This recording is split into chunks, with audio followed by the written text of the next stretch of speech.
hipertensión portal sea la causa que genere la hipertensión portal. Los tumores hepáticos el Doppler va a tener cierto papel. El trasplante, de esto no voy a hablar, el trasplante por una cuestión de tiempo y porque no es que hagamos tanto en Paraguay, lastimosamente. El diagnóstico de la trombosis portal y algunas cositas de malformaciones vasculares. Pero la charla va a estar esencialmente centrada en hipertensión portal y fundamentalmente en la cirrosis, como vamos a ver.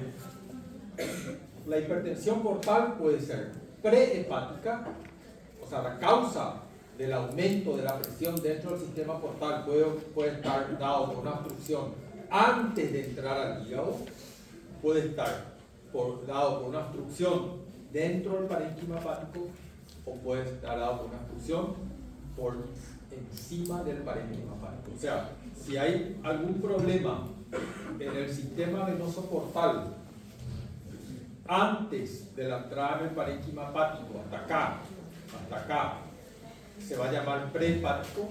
Si el problema está en el parénquima hepático, la hipertensión portal va a ser de causa hepática, y si está en las venas que drenan la sangre del hígado, suprahepática, vena cava inferior, va a ser posthepática.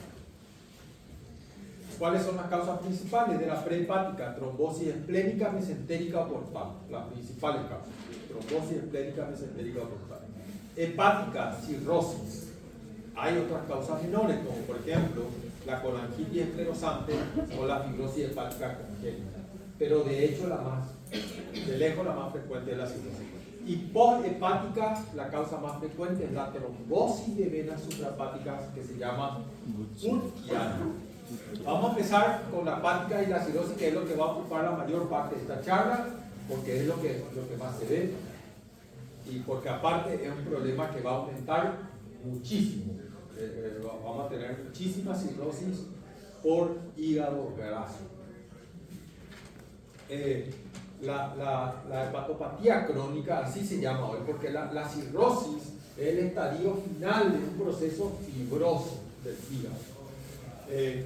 En la fibrosis va a haber depósitos de colágeno y de otras macromoléculas en la matriz extracelular, lo cual es secundario a injurias de diferentes índoles, sea la que sea la causa. Siempre el mecanismo puede ser alcohol, puede ser autoinmune, puede ser una inflamación ligada a estatosis, lo que sea va a generar una inflamación de hepatocitos.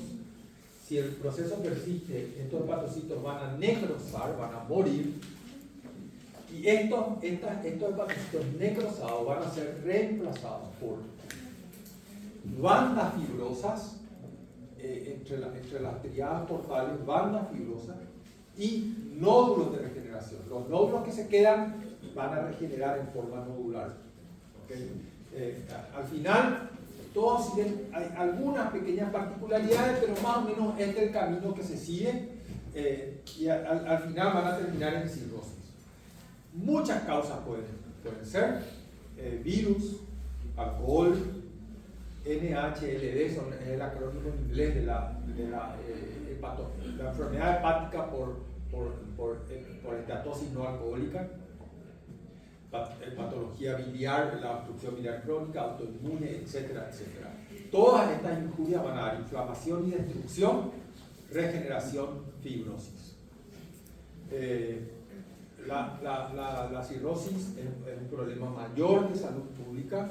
Nosotros no tenemos el virus B y virus C hacia el 90% de la población tiene alguno de estos virus, por lo tanto en esos lugares la cirrosis está relacionada a virus. Nuestro problema en Paraguay es el sobrepeso. 42% de la población tiene sobrepeso, 12% está en índice de obesidad y 10 a 20% tiene enfermedad hepática por estatosis. ¿Okay? Y esta es la estadística que es seria, que es la regla 30-30-30-30. 30% de la población, y probablemente me quedo corto, tiene sobrepeso. Del 30%, el 30% de los pacientes con sobrepeso tienen hígado graso. el 30% de los pacientes con hígado graso tienen MASH, la inflamación ligada a estatosis, 30% va a ser cirrosis. Si calculamos que en Estados Unidos hay unos 200, 300 millones de individuos, esta cifra termina siendo enorme. Y va a haber una epidemia de hepatocarcinoma, porque la complicación es el hepatocarcinoma, ¿okay? Ligada al hígado graso. Las manifestaciones clínicas son tardías y es un proceso que dura tiempo. Los patólogos van a clasificar cuando te informan las biopsias F0, F1, F2, F3, F4, F0 normal, y después ya empieza el proceso de fibrosis hasta llegar a la cirrosis, que es el estadio F4. Las imágenes pueden ser normales hasta el F4, ¿no? Esto es normal, F0, así se ve un hígado normal. Les explico nomás porque es interesante, porque esto que vamos a ver aquí, vamos a ver en la imagen. Vamos a ver en la imagen, yo les voy a mostrar esto de F0, F1, fibrosis periportal. Esto que está acá en azul, o le ponen un color estos patólogos, y bueno, lo que se colorea en azul es fibrosis. Acá ya F2 ya hay puentes finitos entre las zonas de fibrosis. F3 ya hay puentes más gruesos. Y F4, que es como termina esto en la cirrosis, hay bandas fibrosas entre los espacios portales con hepatocitos que adquieren un aspecto medio nodular, y vamos a ver que esto se correlaciona con lo que vamos a ver en la ecografía. Esta imagen igual en la cabeza. Nosotros nos hemos enfrentado a la cirrosis en 3 situaciones diferentes y tenemos que actuar de una manera muy diferente de acuerdo a cómo se presenta el paciente. Uno, para el diagnóstico, te envían sospecha cirrosis. O sea, no hay diagnóstico, sospecha de hepatopatía crónica. Más que cirrosis, se habla hoy de hepatopatía crónica, porque vimos que tiene varios estadios y el F4 es la cirrosis. Sospecha de hepatopatía crónica. Segundo, seguimiento. Paciente conocido portador de hepatopatía crónica. Vamos a ver qué le tenés que hacer a ese paciente. No te vayas a romper la cabeza tratando de hacer diagnóstico que ya está hecho. Tercero, paciente descompensado, que lastimosamente la descompensación es la forma más frecuente de presentación en los hospitales públicos. El paciente viene descompensado. ¿Qué hay que buscar cuando el paciente viene descompensado? El diagnóstico es fácil, ya sabemos, en ese caso, ¿verdad? Diagnóstico. En la cirrosis, ya sabemos todo lo que pasa, el hígado se vuelve pequeño, heterogéneo, van a haber bandas fibrosas y nódulos de regeneración. Estas bandas fibrosas y estos nódulos de regeneración van a comprimir las ramas portales, ¿okay? Ustedes saben que el hígado tiene un doble aflujo vascular, la arteria hepática y la vena porta. El 80%, y por eso la cirrosis tiene mucho impacto, porque el 80%, 75 a 80% de la sangre que nutre el hígado entra por la vena porta. El resto nomás entra por la arteria hepática. La cirrosis afecta a la vena porta, no la arteria hepática, porque en la arteria hepática la presión media de perfusión es 100 milímetros sobre mercurio en un paciente que tiene presión normal 120-80. Debo tener 120-80, tu presión de perfusión ahí es 100 milímetros sobre mercurio. En la vena porta es 10, 5, 10, ¿ok? Es bajísima. Por lo tanto, la compresión sagrada de vena porta tiene mucho impacto y frena la entrada de flujo. ¿Están entendiendo? No así en la arteria hepática. En la arteria hepática sigue entrando sangre. Por eso en el hígado cirrótico hay una inversión. La arteria hepática se ocupa de meter más sangre que la vena porta. Como consecuencia de esto, esa compresión va a determinar que haya una resistencia a la entrada de sangre dentro del hígado por la vena porta y va a aumentar la presión dentro del sistema porta, lo cual se llama hipertensión portal. Hay hipertensión portal cuando la presión en la vena porta supera en 10 milímetros de mercurio la presión que hay en las venas hepáticas, ¿ok? Ahí es hipertensión portal. Y esta diferencia es importante porque al haber un gradiente de presión, la sangre va a tratar de cortocircuitar y llegar directo. O sea, la sangre se mueve entre gradientes de presión. Entonces, si yo tengo en la vena porta 40 y en la vena suprahepática 0, va a haber una tendencia a que la sangre busque el lugar directo al lugar de 0 y se van a generar colaterales. Y el sangrado digestivo es la principal causa de muerte en estos casos. Entonces, en imágenes, ¿qué vamos a ver? Vamos a ver, los hallazgos van a estar encolumnados en 2 columnas, valga la redundancia. Los hallazgos que están relacionados a la cirrosis en sí, a los cambios cirróticos en sí, y los hallazgos relacionados a su consecuencia, que es la hipertensión portal. En la cirrosis, vamos a empezar con la cirrosis. En la cirrosis vamos a ver, el hígado va a ser heterogéneo y vamos a entender por qué, cuando nos acordamos de esa lámina del F4, el contorno va a ser nodular. Este es el mejor signo de cirrosis de lejos. Y va a haber una dismorfía hepática que nunca falta, que vamos a entender por qué. Los 2 primeros signos, la heterogeneidad hepática y la nodularidad del contorno, se explican por lo que conocemos que ocurre en la anatomía patológica. Lo segundo, la dismorfía, vamos a entender cuando comprendemos el fenómeno fisiológico que está ocurriendo. La cirrosis se va a poner a la entrada del flujo portal. Y ese flujo portal que nutre el hígado, por lo tanto, va a llegar mejor a las zonas centrales. Cuanto más lejos está el hígado de esta zona, menos le va a llegar sangre. ¿Están entendiendo? Menos le va a llegar sangre. Cuanto más cerca está, mejor le va a llegar la sangre portal, que es la que nutre. Por eso el hígado sufre dismorfía, y la dismorfía clásica es hipertrofia del lóbulo izquierdo, y en particular del segmento 1 y del 4, porque el 1 y el 4 están detrás y delante de la vena porta. Y atrofia del derecho, porque el lóbulo derecho es más grande. O sea, la sangre tiene que recorrer más trayecto para llegar al lóbulo derecho, por lo tanto se va a atrofiar, ¿okay? Y el izquierdo se va a hipertrofiar. De eso se trata. Vamos a ver esos signos. Este es un hígado cirrótico. Fíjense lo que es el segmento 1.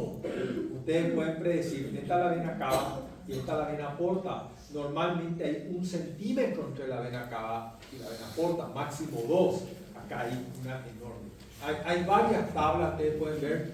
Yo, sinceramente, uso criterios subjetivos. Yo veo y digo, esto está grande, esto está chico. Después la fórmula más es medir el eje transverso y comparar con el eje transverso del lóbulo derecho, pero a mí me resulta difícil porque cuesta ver acá el borde derecho del hígado, etc. Para mí, ver la distancia que separa la vena porta de la vena cava es el principal, y después uno se va habituando. Este es un hígado dismórfico típico de hepatopatía crónica. El contorno hepático y la heterogeneidad del parénquima son los principales criterios. A la derecha tenemos hígado normal. De paso, siempre hay que mirar los hígados con traductor de alta frecuencia, planos de alta frecuencia, siempre, porque da mucho más datos que el traductor de 3,5 o de 5 de abdomen. Fíjense cómo se ve el contorno hepático normal. Este es un paciente normal, este es el contorno hepático. Fíjense el contorno hepático de este paciente y la heterogeneidad. Y la heterogeneidad del hígado está relacionada a 2 cosas. 1, estrías hiperecogénicas. ¿Ven? Imágenes hiperecogénicas que corresponden a las áreas de fibrosis. Pseudonódulos o pseudonódulos hipoecogénicos, como este, que corresponden a esto. ¿Ok?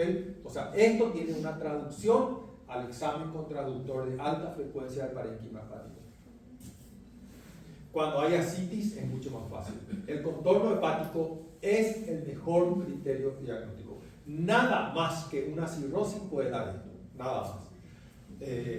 Quizás la pseudocirrosis post-quimioterapia, los pacientes con metástasis hepática, en particular los de mama, que se someten al tratamiento, las metástasis se disminuyen y el hígado queda pseudocirrótico. Es virtualmente imposible diferenciar una cirrosis de una pseudocirrosis. Hay mucho cuidado con las que se hicieron quimioterapia y tenían metástasis hepática.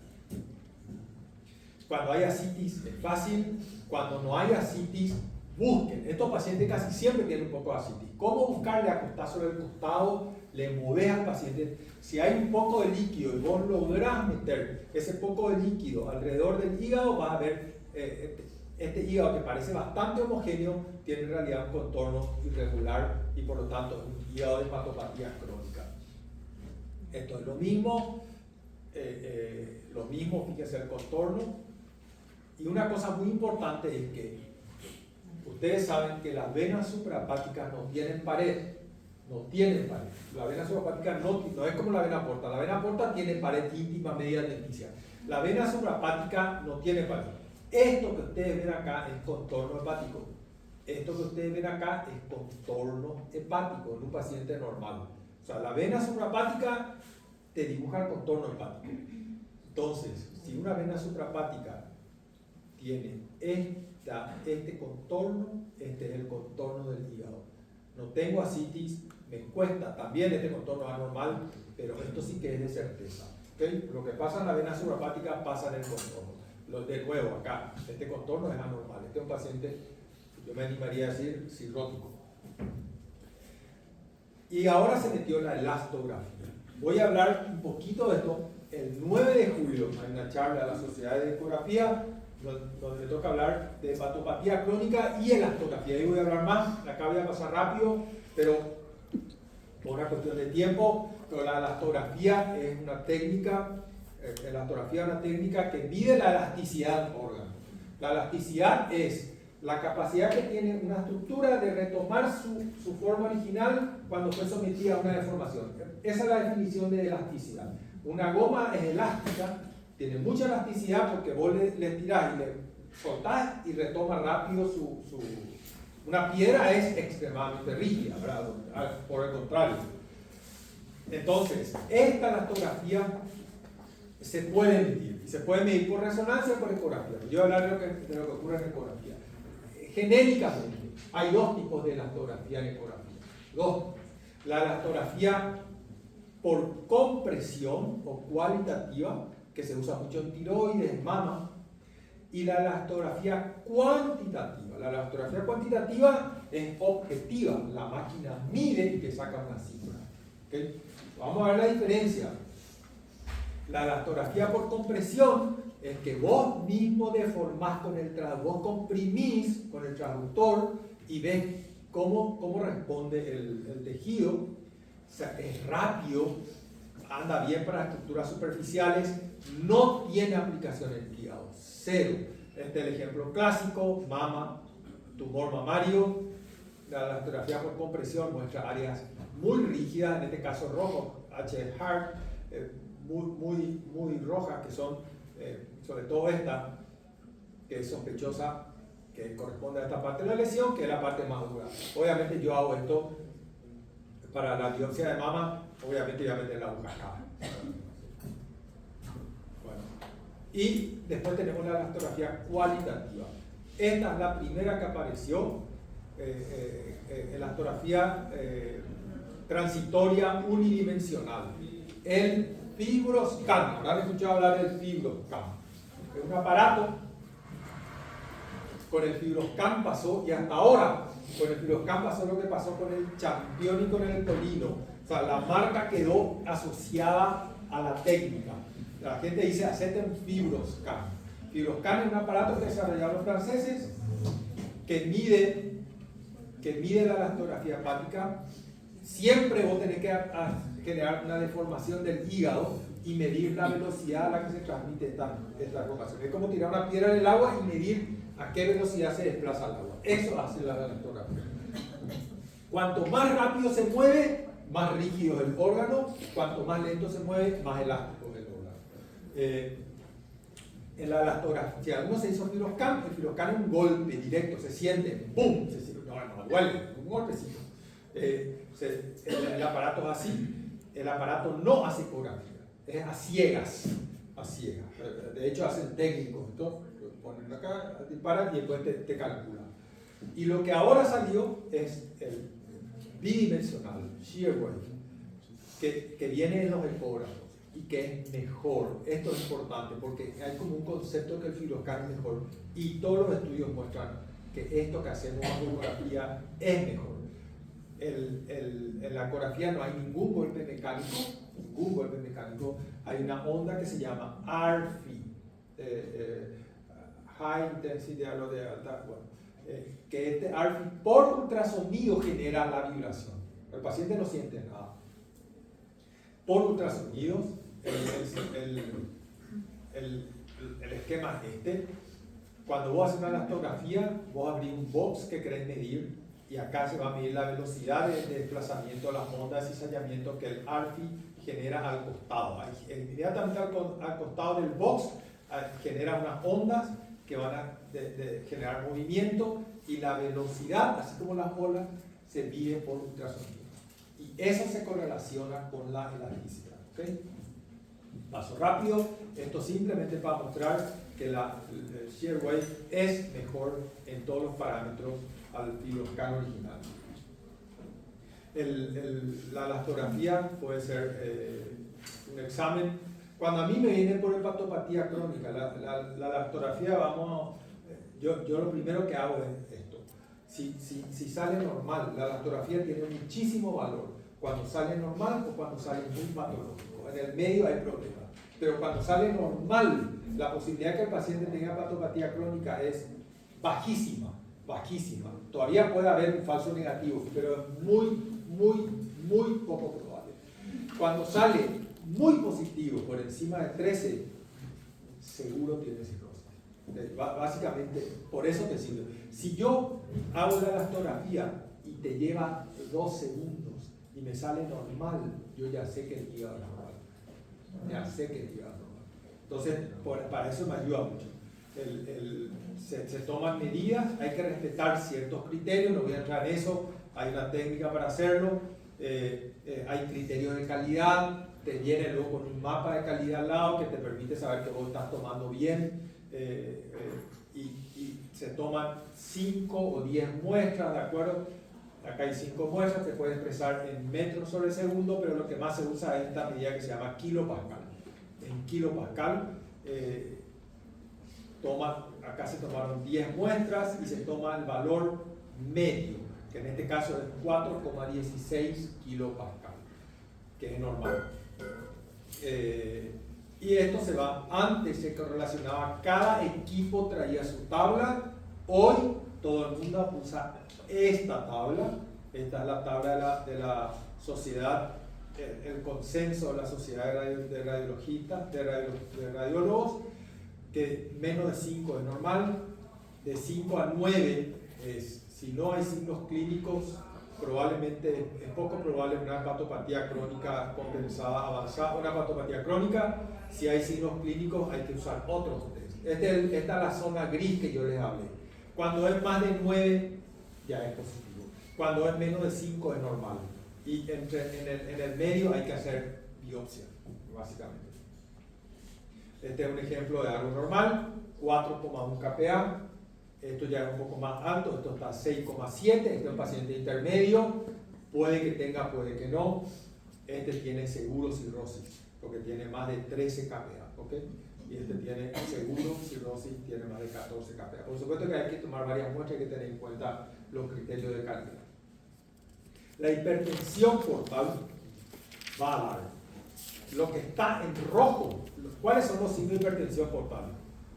Esplenomegalia, ascitis, dilatación de la vena porta, disminución de la velocidad del flujo portal.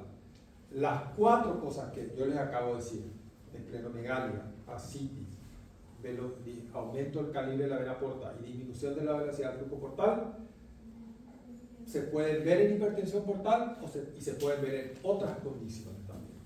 Por ejemplo, yo puedo tener una vena porta muy dilatada porque el vaso está enorme, pero el vaso está enorme porque el paciente tiene un linfoma. Por ejemplo, el paciente tiene un linfoma, tiene un vaso de 20 centímetros, ese vaso produce mucha sangre y dilata la vena porta, no tiene hipertensión portal.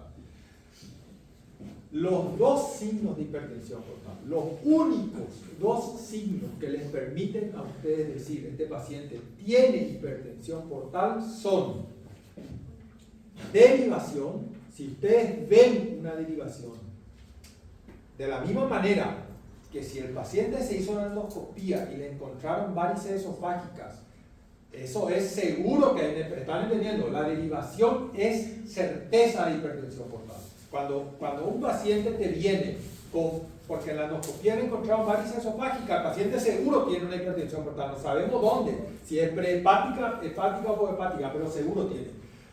Y la otra situación es la inversión del flujo portal. Cuando el flujo portal está invertido, en vez de entrar al hígado sale, obviamente hay hipertensión portal. Bueno, vamos a ver algunos ejemplos.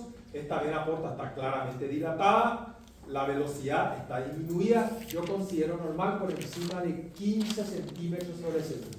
¿Okay? La velocidad portal es normal por encima de 15. Esta tiene una de velocidad máxima, promedio de velocidad máxima. Se toma el promedio de esta parte del espectro. ¿Están entendiendo? No se toma la media.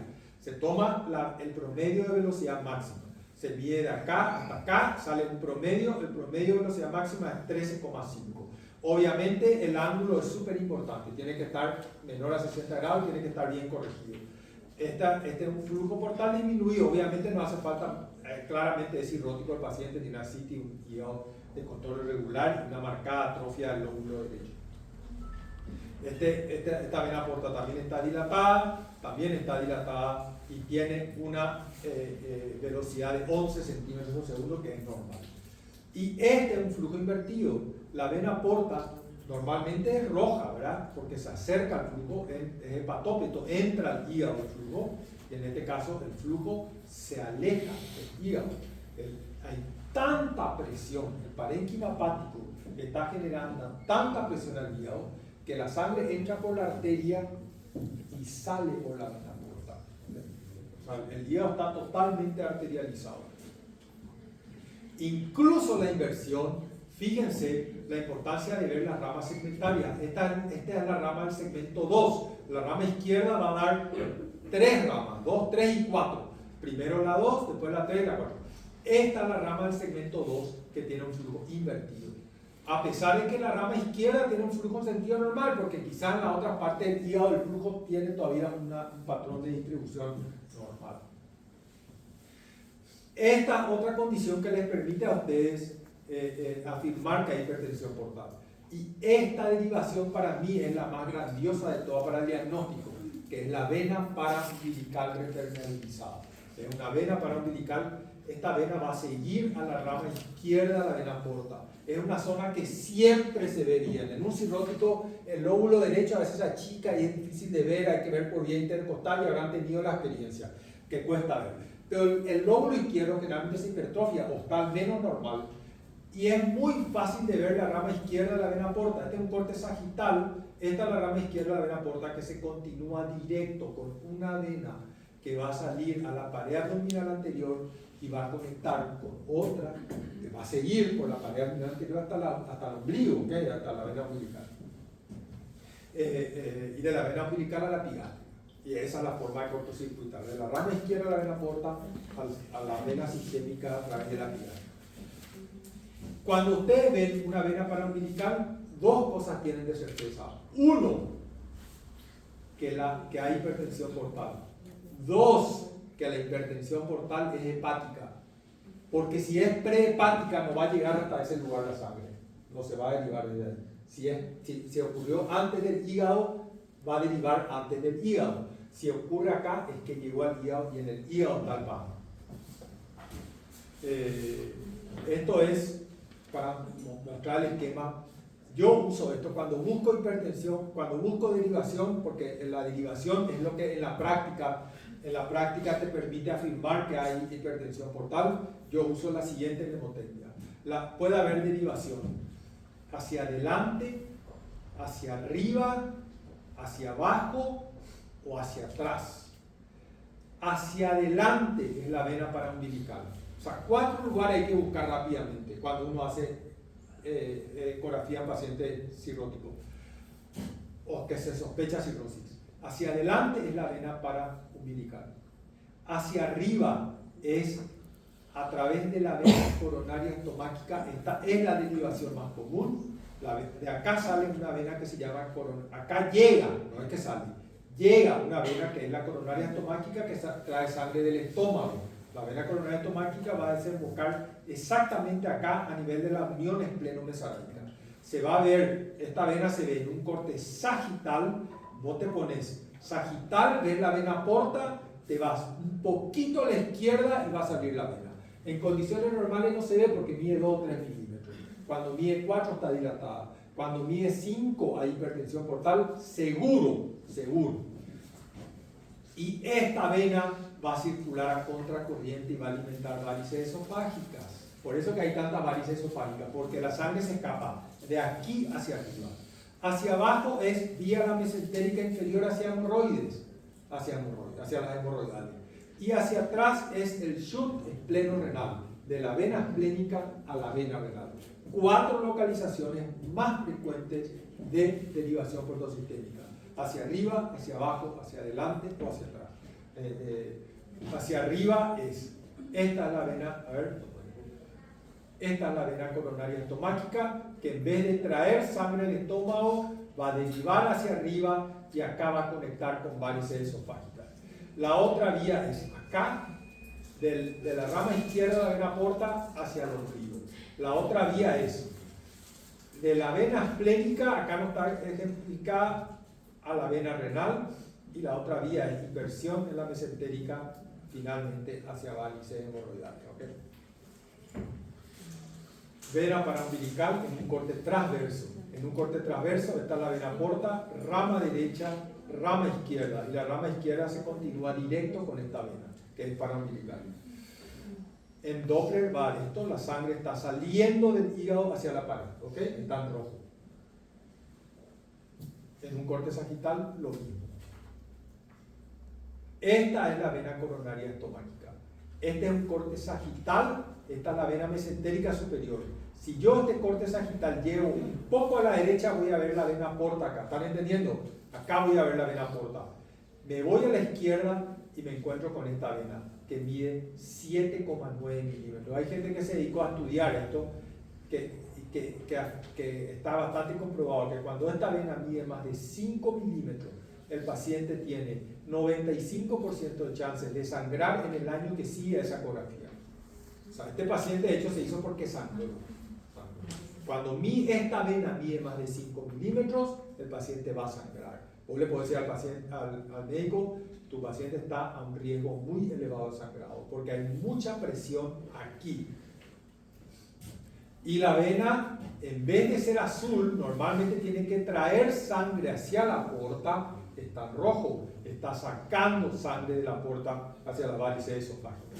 Y este es el shunt espleno-renal. Esto es el vaso en un corte transverso, vaso, riñón izquierdo, vena renal, y del ilio esplénico hay un desastre acá que conduce la sangre a la vena renal. La mejor forma de sospechar es ver la dilatación de la vena. La vena renal está dilatada siempre y es fácil de ver porque de hecho todo el flujo portal está entrando ahí. Segunda situación, seguimiento, no más diagnóstico. Ustedes saben, esto está establecido. Todo paciente cirrótico, no solamente los cirróticos, todo paciente cirrótico, de la causa que sea, y todo paciente portador de virus B o virus C, estos son los dos grupos de pacientes, cirrosis de cualquier causa, hepatitis B o hepatitis C, sin cirrosis, no hace falta que tenga cirrosis, tienen que ser sometidos a una ecografía cada 6 meses para el depistaje del hepatocarcinoma. ¿Okay? Es bastante mala como técnica la ecografía, pero es lo mejor que tenemos. Cada 6 meses una ecografía. ¿Por qué? Porque estos pacientes, los portadores de virus B y C y los cirróticos, tienen una predisposición para tener hepatocarcinoma. 25% de ellos va a tener hepatocarcinoma, 25 a 30%. Es altísima la posibilidad que hagan hepatocarcinoma. ¿Y por qué se hacen depistaje? Esto tienen que entenderlo, que es clave. ¿Por qué se hacen depistaje? Porque el pronóstico del paciente está directamente relacionado al número y tamaño de los hepatocarcinomas. Si vos tenés un hepatocarcinoma solo de menos de 3 centímetros, tu tasa de curación es altísima. Te operan y te curas. Si tenés uno solo de menos de 5 centímetros, seguís teniendo muchas chances de curación. Pero si empezás a tener tumores más grandes o más numerosos, tu posibilidad de curación se reduce a 0. Por eso es que se hace. Entonces, consejo: cuando ustedes reciban un paciente cirrótico, no pierdan el tiempo buscando vena paraumbilical. Porque yo sé, sobre todo cuando uno trabaja en hospitales y uno tiene 10 pacientes esperando, uno tiene que optimizar el tiempo. Una cosa nomás tienen que hacer: buscar nódulos. Punto. Ya sabemos que tiene cirrosis el paciente. Si tiene o no hipertensión portal, los pacientes cirróticos hacen endoscopía también. O sea, no es tanto problema. Hay que buscar el nódulo. Eso hay que hacer, porque eso le va a cambiar la vida a ese paciente si ustedes le descubren el nódulo antes. Cualquier nódulo que se ve en ecografía. Por otro lado, recuerden bien, el hígado cirrótico se deshace de sus nódulos. Si vos tenés un hemangioma y desarrollás cirrosis, el hemangioma va a desaparecer muy probablemente. Si tenés adenoma, si tenés hiperplasia nodular focal, va a desaparecer. El hígado cirrótico casi nunca aloja metástasis. Casi nunca aloja metástasis. Por una cuestión interna que ocurre en el hígado, la posibilidad de ver metástasis en el hígado cirrótico son bajísimas. El paciente cirrótico puede tener metástasis y otros tumores, obviamente, pero no en el hígado. Es muy raro que tengan en el hígado. Es un diagnóstico de excepción, metástasis hepática en un cirrótico. Entonces, cuando ustedes ven un nódulo, ese nódulo tiene importancia. Esto es casi imposible que se haga hemangioma, porque es un hígado cirrótico, están entendiendo. Hasta los quistes, en estadios iniciales puedes ver hemangioma o quistes todavía, pero en los estadios cirróticos avanzados no. Entonces, el nódulo en un hígado cirrótico es sospechoso y se tiene que ir a tomografía o resonancia, porque la tomografía y resonancia son diagnósticas de hepatocarcinoma sin necesidad de biopsia en muchos casos. Entonces, cuando ustedes vean nódulos, miren cómo se parece al hemangioma, pero es un hepatocarcinoma esto. Y el concepto es: todo nódulo sólido de más de 15 milímetros es sospechoso y se tiene que ir a una técnica de corte axial, tomografía o resonancia magnética. Por lo tanto, diagnóstico es una cosa, seguimiento, olvídense de perder tiempo. Si tienen 5 minutos para el paciente, busquen un nódulo en el hígado esos 5 minutos, porque eso es lo que tienen que hacer. Tercero, el paciente descompensado. El cirrótico se descompensa por dos causas. Cuando el paciente te viene al hospital y está cirrótico, lleno de ascitis, muy descompensado, el paciente tiene dos opciones, dos cosas hay que buscar. O trombosó la vena porta. Ustedes se imaginan que el flujo, al haber una creciente hipertensión portal, la velocidad va disminuyendo. Llega un momento que es cero. Y ahí va a pasar una de dos cosas: o se va a trombosar o después se va a invertir el flujo. Si no trombosa, se va a invertir el flujo. Si no, va a trombosar. Y ahí se descompensa el paciente. La segunda causa de descompensación es hepatocarcinoma. O sea, si el paciente viene descompensado por cirrosis, el diagnóstico de cirrosis ya no es un problema, es muy evidente clínicamente. Entonces, lo que hay que buscar es nódulo en el hígado con trombosis portal. ¿Okay? Bueno, como en este caso, este paciente tenía una feroz trombosis en la rama de la vena porta por una masa que era un hepatocarcinoma. O sea, tenía trombosis y hepatocarcinoma, tenía las dos causas para estar descompensado. Esto que ven en rojo es la arteria, la vena está totalmente trombosada. En conclusión, de hepatopatía crónica, hay que enfocar el examen de acuerdo a la situación clínica: diagnóstico, seguimiento o descompensación. ¿Por qué le estoy viendo a este paciente? Y ahora se implantó. Yo veo muchos pacientes en seguimiento cada 6 meses, muchos pacientes. Segundo, el mejor signo de cirrosis es la irregularidad del contorno, que se ve muy bien si hay ascitis, y si no hay ascitis y tienen dificultad, vean las venas suprahepáticas, vean el contorno de la suprahepática. Tercero, lo único que permite afirmar que el paciente tiene hipertensión portal es o una derivación o una inversión del flujo. Y tercero, algo que va a ser, ahora vamos a ver, es siempre mirar la desembocadura de las venas suprahepáticas en la cava inferior, o sea que lo que el paciente tenga es un Budd-Chiari. El Budd-Chiari es mucho más raro, pero va a dar una dismorfia, heterogeneidad, todo muy parecido a una cirrosis. La hipertensión portal prehepática ocurre antes de entrar al hígado. Las causas principales son trombosis de las venas mesentérica o porta. La causa número uno es el cavernoma portal. Ustedes ya habrán visto cavernomatosis portal. Cavernoma portal es lo que ocurre cuando en la trombosis crónica. La causa número uno de esto, cateterismo de vena umbilical en prematuro. Pregúntenle si el paciente fue prematuro, porque ahí cateterizan la vena umbilical para resucitar al paciente, al prematuro, y se termina trombosando. Imagínense lo que ocurre. Cateterizan la umbilical, se van, entran en la rama izquierda de la vena porta. El catéter, o sea, lo que vos metas a través de ese catéter entra a la rama izquierda de la vena porta, por lo tanto, tiene una tendencia a trombosarse. Y ustedes se encuentran con un ovillo vascular, no hay vena porta, sino que hay un montón de vasos serpinginosos en el ilio hepático. Eso se llama cavernoma portal. Causa número uno de hipertensión portal prehepática. Posthepática, Budd-Chiari. Todas las ecografías de hepatopatía deberían tener este corte, porque este solo corte descarta Budd-Chiari. ¿Están entendiendo? Están viendo la rama derecha, la rama media y la rama izquierda de la vena porta, de la vena suprahepática desembocando, las tres suprahepáticas desembocando en la vena cava inferior. Y estas imágenes todavía mejor. Esto descarta Budd-Chiari. El espectro de la vena suprahepática es trifásico, a ver, una fase, dos fases, tres fases. Miren este paciente. No llegan a la vena cava.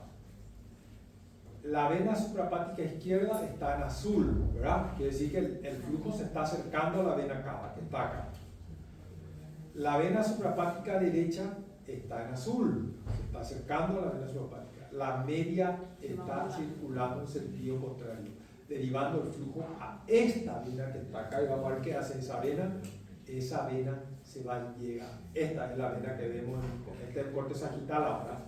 Este es un corte transversal. Y ahora vamos a hacer un corte sagital acá.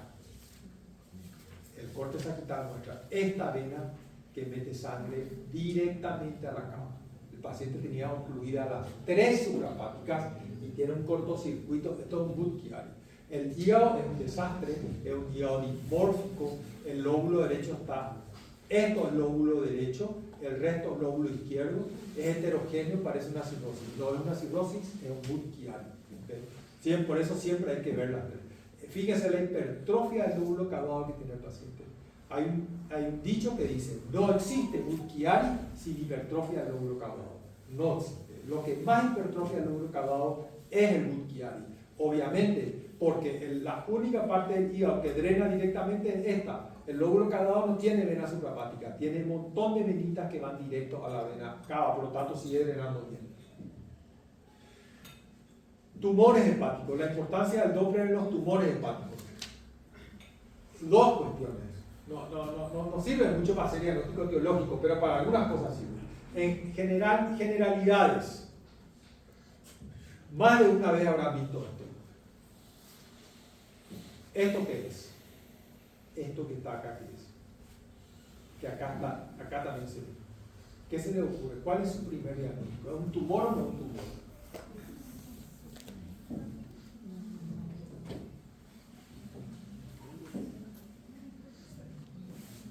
La respuesta es, con certeza no es un tumor, pero con certeza no es un tumor.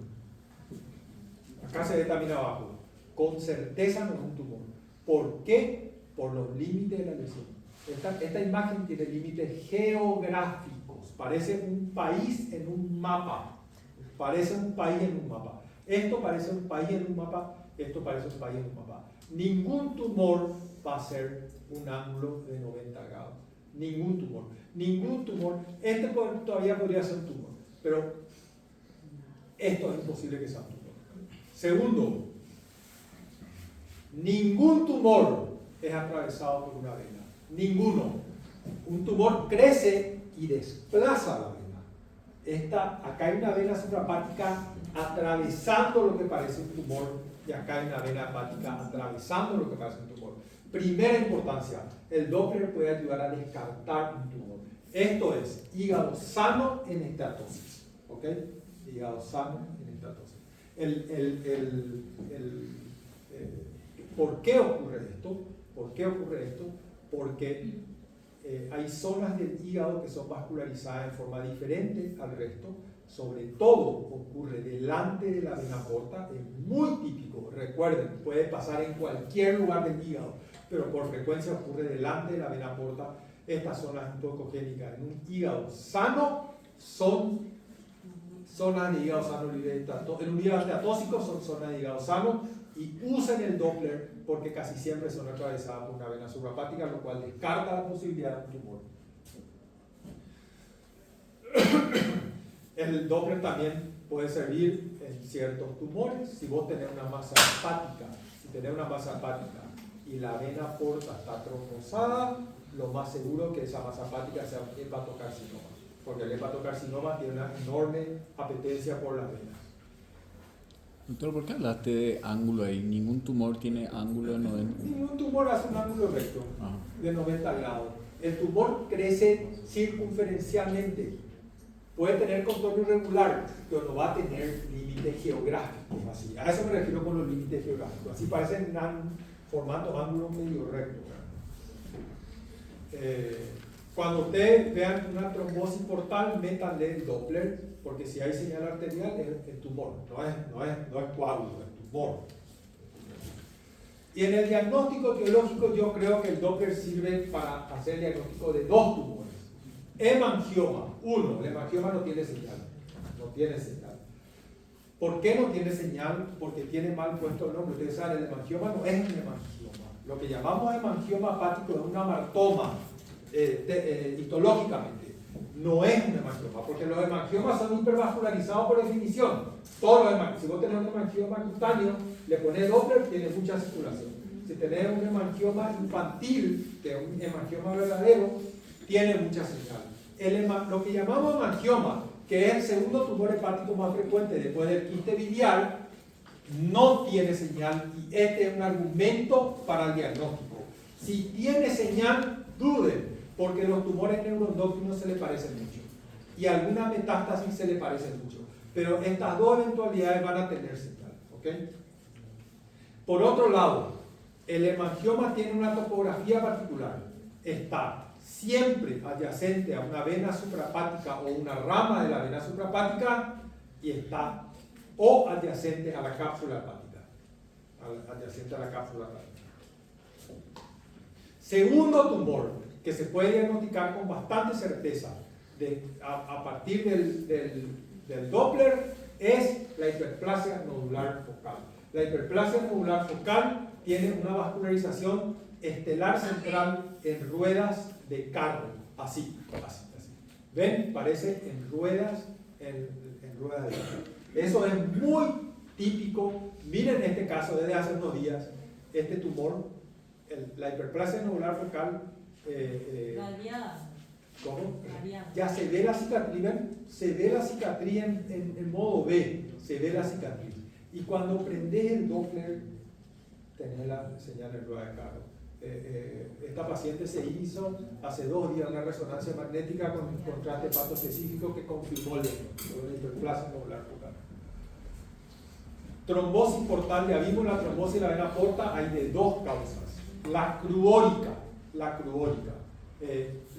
cruórica es que esto es un coágulo, no es tumor, esto es coágulo, como la trombosis de las piernas, digamos. Esta paciente era una pileflebitis. ¿Saben lo que es la pileflebitis? Trombosis séptica de la vena porta. Cualquier cuadro inflamatorio abdominal, los dos más frecuentes que provocan esto son la apendicitis aguda y la peridiverticulitis aguda, pueden tirar directamente material séptico, tanto el apéndice como el colon sigmoide drenan a la vena porta, obviamente, ¿verdad? Material séptico puede entrar a la vena porta y eso se va y se queda metido. Se llama pileflebitis, es un trombo séptico, material séptico dentro de la vena, paciente muy grave y da una trombosis. Hay que ser en modo BCD y en modo Doppler color C, de nuevo un caso del 2001. Ustedes nacieron a lo mejor. Y la otra causa es el cavernoma portal, que es la trombosis crónica. Esta paciente, si no se soluciona su problema, va a evolucionar a estos años, ¿verdad? Ya no se ve la vena porta, sino que se ven varios vasos con un flujo de ese tipo, ¿verdad? Dentro de la vena porta. Por último, malformaciones vasculares. Vena porta aneurismática, raro. Aneurisma de vena porta relativamente raro. Esto mide, no sé de cuánto mide, por acá tiene que estar 3,4 centímetros.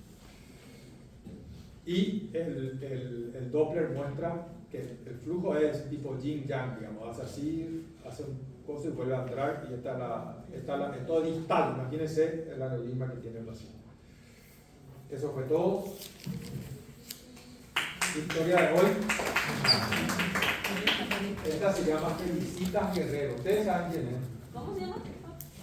Felicitas Guerrero. Yo me fui a un lugar fantástico una vez, se llama Cariló. ¿Alguien estuvo en Cariló? Cariló es una playa que está cerca de Pinamar, al lado de Pinamar, cerca de Mar del Plata. El agua es súper fría, ni los pingüinos hayan ahí, pero la playa es muy linda, el lugar es lindo. Y me gustó tanto porque eso era Cariló, en el idioma quechua, que le pusieron el nombre, es dunas de arena. Eso era un desierto, eran dunas de arena. Y un señor de apellido Guerrero heredó eso. Heredó de la historia que yo les voy a contar. Heredó el lugar y quiso hacer ganadería, quiso hacer algo, porque como era toda arena, hizo una reforestación en el año 1900, hace mucho tiempo, pero el año 1900 más o menos. Y hoy es un bosque brutal, cambió para bien la ecología, porque intervenir en la ecología es complicado, pero esta fue una intervención que resultó ser muy positiva. Sin querer, ¿verdad? Bueno, y como me gustó tanto, dijiste, Guerrero, y leí, empecé a leer, y heredó de esta chica, Felicitas Guerrero. Se le decía a la mujer más linda de la Argentina. Esto era un paradigma de belleza en el año 1860. Esta era considerada la mujer más linda de la Argentina en el año 1860. Así luego se le decía, la mujer más linda de la Argentina. Felicitas Guerrero era hija de un señor Guerrero, que trabajaba para un señor que se llama Martín de Alzaga. Se llamaba, Dios, obviamente. Todo esto están viendo la zanahoria por el lado de las raíces. El Martín de Alzaga era probablemente uno de los hombres más ricos de la Argentina. Y un día se fue a visitarle al señor que trabajaba para él, que era un señor que tenía de clase media alta de Buenos Aires. Papá de esta chica, que tenía 16 años. 16 años. Martín de Alzaga tenía 51. En aquella época un hombre de 51 años era anciano. Y ella era una niñita, ¿verdad? Pero era muy linda y el tipo se volvió loco cuando le vio. Y le dijo al papá que se quería casar con la hija. El papá le dijo sí. Y la chica se tuvo que casar con un tipo de 51 años. y llorando se casó. Tenía un novio, y esto es importante en la historia después. El novio se llamaba Enrique Ocampo. Hizo una película, mira. Hay una película que se llama Felicitas, que les recomiendo. Hay que ver. Pero lean primero la historia. Sí, espectacular. Felicitas, porque tiene cierta relación con el Paraguay. Enrique Ocampo era el novio. ¿Ok? Pobrecito. Paraguay. No era Paraguay. Pero vino a pelear la guerra de la Triple Alianza. Esto va a tener después importancia. Felicitas Guerrero se casa con Martín de Álzaga. Martín de Álzaga estuvieron casados 8 años hasta que el tipo murió. Tuvieron 2 hijos. El primer hijo muere a los 4 años. La mortalidad infantil era muy elevada. A los 4 años. Y el segundo hijo muere al nacer. Y esto terminó por liquidar al tipo, que le da un infarto y se muere. Al día siguiente de la muerte de su bebé, de su segundo hijo. Se queda esta mujer de 24 años, preciosa, preciosa, y una de las más ricas de la Argentina. Imagínense la de candidato que tenía la mujer. Pero ella le quería los campos. Sí, tenés razón. O pensaba quererlo. Porque la tipa guardó luto, cuando eso todo era muy protocolar. 2 años se vistió de negro, qué sé yo. O 1 año, no sé cuánto se guardaba luto, y al año salió al mercado. Y le buscó a Enrique Ocampo. Enrique Ocampo había estado en la guerra de la Triple Alianza. Y como suele ocurrir, volvió tocado mentalmente. Un porcentaje muy alto de gente que va a la guerra vuelve con trastorno psiquiátrico. Y él volvió tocado. Y no era mismo, era violento, era lo que hizo que ella se desencante del amor idealista que tenía, digamos, ahora. Y un día le dijo: yo no quiero saber nada de vos, ¿verdad? Y el tipo se volvió loco, literalmente, se volvió obsesivo. En el medio ella le conoce a otro tipo y se enamora perdidamente y se compromete con otro fulano. En ese lugar vivía, hasta ahora está ese castillo, se llama Castillo Guerrero, está a 200 kilómetros de Buenos Aires. Yo un día me fui hasta allá. Es un drama la película. ¿Oíste? No, pero digo por Es un raconto histórico. Ahí, a esa casa, ahí estaba la Felicitas. Su papá y su hermano estaban en la casa cuando vino llegando Enrique Ocampo a querer hablar con ella, cuando se entera que se iba a casar. Y llegó y le recibió la otra en una sala al lado donde estaba el papá y el hermano. El tipo sacó un arma y le disparó. Y se suicidó. Ahora hay versiones que dicen que le culpan al padre, bueno, pero él murió, ella murió al día siguiente. Murió de un neumotórax, increíble, sobrevivió 24 horas con el neumotórax, no había manera de tratar eso, se murió por insuficiencia respiratoria. Y murió el 1 de marzo de 1870, el mismo día que el Mariscal López. Sí, está muy vinculado a la guerra. Y dejó una fortuna enorme. Ella era la única heredera de Martín de Álzaga, la única heredera. Y se quedó el papá de ella con la fortuna. Y por eso es que toda esta zona, ellos eran dueños de todo lo que es Mar del Plata, Pinamar, tenía enormes extensiones de tierra. Y de ahí que Cariló es siempre el consejo, si alguna vez les consejo, aunque sea visitar un día al lugar, porque ahí nació un interés por esto.